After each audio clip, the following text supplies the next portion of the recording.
Example रख देंगे कि अपनी नाक नीचे नहीं होने देते। मुझे तो याद आता है एक बार मेरे से अमेरिका वाले कहने लगे कि भाई प्रशांत, हमारे यहाँ जो कुत्ते हैं वो फुटबॉल खेलते हैं। मैंने कहा जी बहुत अच्छी बात है। फिर चाइना वाले मेरे से कहने लगे कि भाई हमारे यहाँ जो हाथी हैं वो साइकिल चलाते हैं। मैंने कहा जी बहुत अच्छी बात है। फिर जापान वाले आ गए, वो कहने लगे हमारे यहाँ मछलियाँ जो है वो डांस करती हैं, गाना गाती हैं। मैंने कहा जी देखो, आप सबके यहाँ बहुत अच्छी अच्छी बातें होती हैं, लेकिन हमारे हिंदुस्तान में जो होता है वो पूरी दुनिया में कहीं नहीं हो सकता।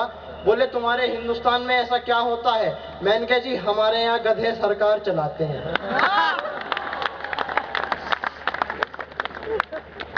ऐसी दुर्घटनाएं हो जाती हैं। मुझे तो याद आता है अभी जब मैं कवि सम्मेलन के लिए घर से आ रहा था तो रास्ते में मुझे दो लोग दिखाई दिए, एक गड्ढा खोद रहा था, एक उसमें मिट्टी भर रहा था।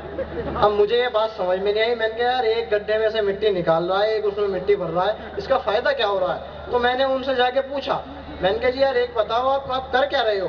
तो उन्होंने मेरे से कहा कि देखो, हम 3 लोग काम पे लगाए गए थे। एक को गड्ढे में से मिट्टी निकालनी थी, दूसरे को उसमें पेड़ लगाना था, और तीसरे को उसमें मिट्टी भरनी थी। दूसरा काम पे आया ही नहीं है, हम लोग अपना काम कर रहे हैं। मैं एक ऐसे ओज के तेवर के, एक ऐसे ओजस्वी कवि को आपके बीच में आमंत्रित करना चाहता हूं जिसकी कविताओं में आपको साहित्य